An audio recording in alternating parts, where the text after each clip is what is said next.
All right, Shalom. First and foremost, I want to give all praise to Yahweh Ba'ashem, Yahweh Shai, Bahashem, Chachwadash for the spirit to do this lesson. Double honors to the elders and apostles, they great millstone who will go well. Peace and blessings to the hopeful elect. Shalom to the men of the Lord, preaching and teaching on the highways and byways in sincerity and in truth. Your brother Uriah coming back at you with another lesson. Wanted to go in on this this article real quick. Something a lot of brothers may not know or be aware of.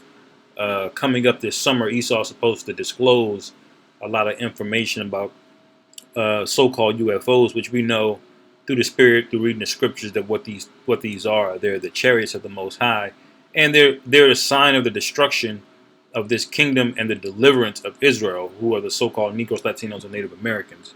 All right, so I'll read a little bit of this article, and I'll bring out a couple of precepts. We all know the precepts; those are the brothers who are in the know, who are in the scripts, who are excited about these things, especially when they see chariots.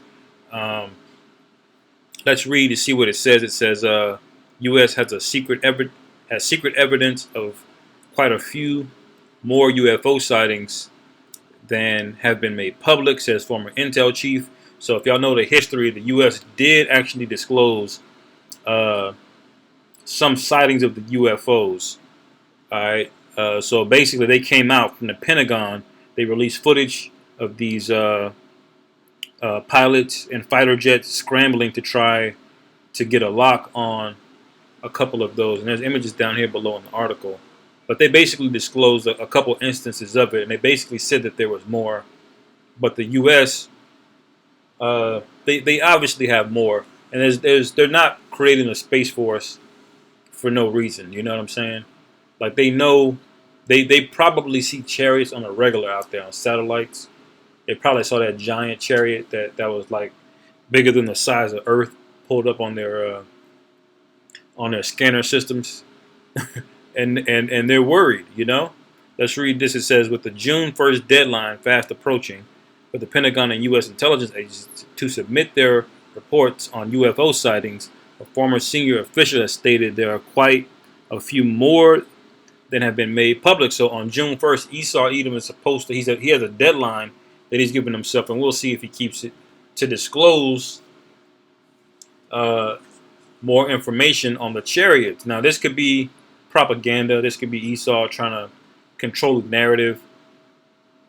You know, ultimately, I think he wants to demonize the so-called UFOs. He wants to rile the people up against them to make them think that they're enemies and that we need money and support to fight them.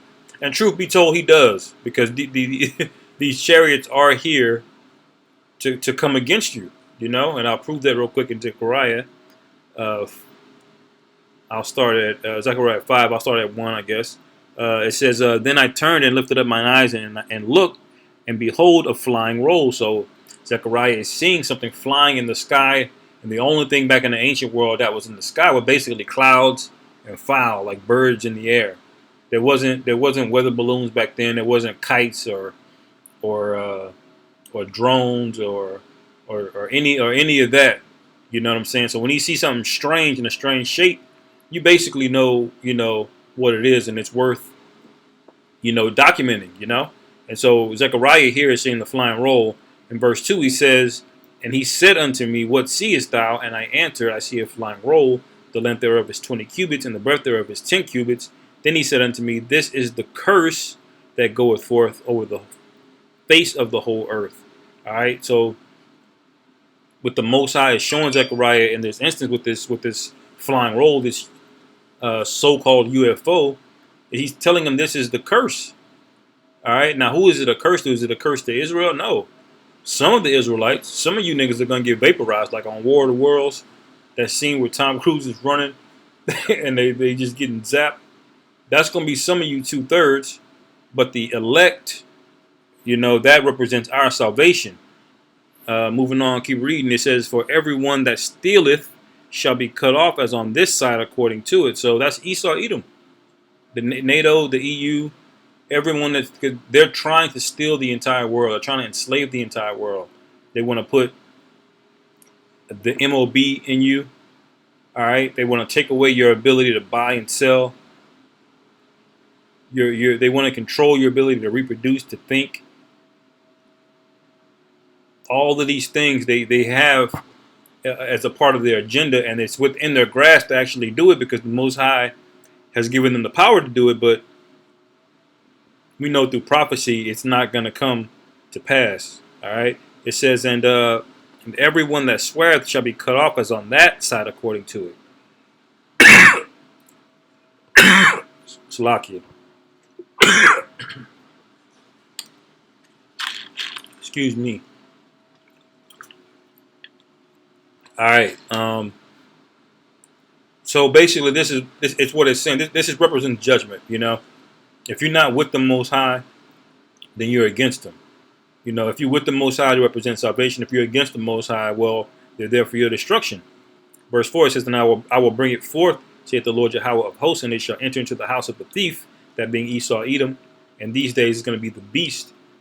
So that's all of Europe, the Middle East, the West, what's known as the West. The Most High is going to send a flood of chariots to deal with you, man. And it says, "And into the house of the thief, and him that sweareth falsely by my name." All right, that's the false prophet, the Catholic Church. So a lot of you Northern Kingdom Israelites, all you 2/3 down there in South America, a lot of you going to get judged by them chariots, man. You think the thermonuclear destruction is going to heavily hit America, and that's true. But a lot of you niggas down there in South America, y'all are going to get judged by this very mechanism the Most High has set up. All right, just because you're not in America and in a different country does not mean you're of the elect. All right, the Most High chose who He chose, and the elect and the 2/3 are scattered everywhere. It says, "And it shall remain in the midst of his house, and shall consume it with the timber thereof and the stones thereof." All right, so trees, buildings, made of stone, whatever, it's all going to get destroyed. Okay. Let's read a little bit more of this article, see what it's have anything more useful. It says, the former director of national intelligence under the Trump administration, John Ratcliffe, recently spoke with Fox News on host Maria Bartiromo, lamenting that his office wasn't able to get more of the report to an unclassified format before he left his post. So in other words, they're keeping it close to the chest. They're not talking too much about it. This here is a actually is a program that's been in place for a few years in terms of a task force that has been there under the National Defense Authorization Act. But as you correctly point out, Maria, there's now a report that will be issued by the Pentagon, by the Secretary of Defense, and the Director of National Intelligence. I actually wanted to get this information out and declassified before I left office, but we weren't able to get it down into an unclassified format that we could talk about quickly enough. But frankly, there are a lot more sightings than have been made public. Some of those have been declassified. When we talk about sightings, we're talking about objects that have been seen by Navy or Air Force pilots or have been picked up by satellite imagery. So they've seen these things like this happen all over the place, man. The first thing you saw, that was in where was that? Was that Germany? Oh, that was Greece. This here is in Miami. Okay. Talking about objects that have been seen by Navy or Air Force pilots or have been picked up by satellite imagery that frankly engage in actions that are difficult to explain, that movements that are hard to replicate, that we don't have the technology for, or traveling at speeds that exceed the sound barrier without a sonic boom. So in short, things that we are observing that are difficult to explain. And so, there's actually quite a few of those, and I think that information is being gathered and will be put out in a way that the American people can see. We always, when we see these things, Maria, we always look for a plausible explanation. Weather can cause disturbances, visual disturbances. Sometimes we wonder whether or not our adversaries have technologies that are a little bit further down the road than we thought or that we realized. But there are instances where we don't have good explanations for some of the things that we've seen. And, when that information becomes declassified, I'll be able to talk a little bit more about that. Can you tell us where it was seen? Actually, all over the world. There have been sightings all over the world. And when we talk about sightings, the other thing I will tell you is it's not just a pilot or just a satellite or some intelligence collection. Usually we have multiple sensors that are picking up these things. And so, again, some of this are just, they're unexplained phenomenon. And there's actually quite a few more than have been made public. So I think it'll be healthy for as much of this information to get out there as possible, so that the American people can see. There it is. You heard it. They have multiple sensors to pick these things up, because these things are far more advanced than Esau is willing to admit. And ultimately he's going to do battle with them, man. Michael, the great prince, he's gonna stand up, as it's written in Revelation 12, and he's gonna deal with Esau, Edom, and his hosts of heaven. This is Jeremiah 4:13. It says, "Behold, he shall come up as clouds, and his chariots shall be as a whirlwind. His horses are swifter than eagles." So you heard him say these things are moving at speeds we can't explain. They're breaking, they're going supersonic fast, but not breaking the sound barrier. Because these chariots are next level, man. They're unfuckwittable. If you want to use that as a word. It says his horses are swifter than eagles. It says, "Woe unto us, for we are spoiled." So this backs up what Zechariah, the 5th chapter, was saying. When these things show up, man, that's a wrap. There ain't no hiding, man. If Esau can see you with infrared, night vision, and heat signatures and everything else, what do you think the chariots are going to be able to do, man? You niggas think you're going to hide from the Most High if judgment is lined up for you? Hell no. Verse 14 says, "O Jerusalem, wash thine heart from wickedness." So this is the Most High, through Jeremiah, telling you to repent. Because these are one of the plagues, one of the curses that's going to come on Babylon, which where we are, and all over the world. As you saw, they're showing up globally. Everywhere, man. All of these idols, every city. You Moabites, you Ammonites, you Ishmaelites, Elamites, Canaanites, Cushites, Japhite, all idols all over the world, they're going to be taken down, man.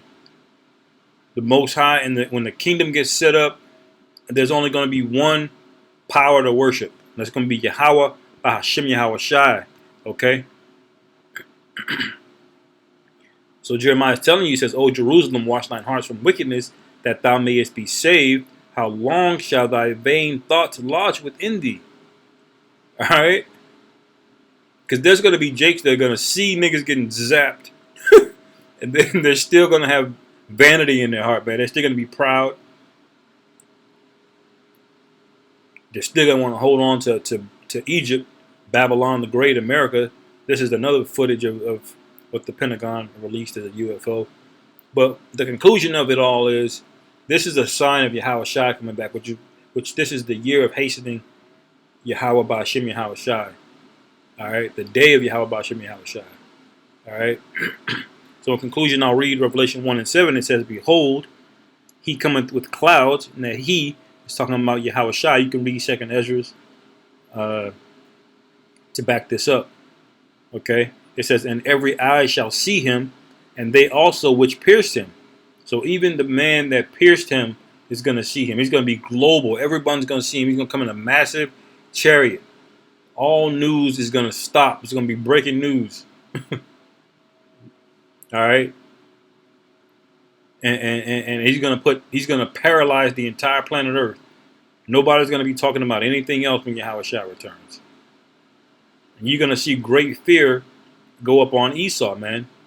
He's going to try to hide, pursuing Amos 9. He's going to try to go down underwater. He's going to try to go into the bunkers, into the mountains, he's going to try to go in outer space. He's talking about building an ark and on the moon. All of these things he's going to make an attempt to do. But Yahweh Ba'ashem Yahweh Shai and Michael and the heavenly host, they're just going to deal with him, So that's what this is a sign of, ultimately, is the downfall of America and the beginning of the kingdom of heaven. All right. It says, "And all kindreds of the earth shall wail because of him." All right. They're gonna wail because of him. All right, so they're gonna be upset. They're gonna be terrified, man. And the elect are gonna rejoice, man. Look, Lord willing, I'm of that number of the elect, man. I'm not even gonna be able to contain myself, because at that point, this thing is over with. Okay, it's over. That's it. We're in our rest. So you brothers got to keep holding on, man, and keep pushing. You know, don't get weak, get shaky, and fall out of this thing, because we're seeing things like this come to pass every day. You know, and we'll see what Esau does on June 1st if he releases more information. But ultimately, man, just know that it's written, man, and do what you got to do. You know, give diligence to make your calling and election sure, and do your thing. All right. So with that, hopefully you brothers were edified. Call halal Yahweh Ba'ashim Yahweh Shai Ba'ashim Rakakutash Shalom Wa Abba Babal.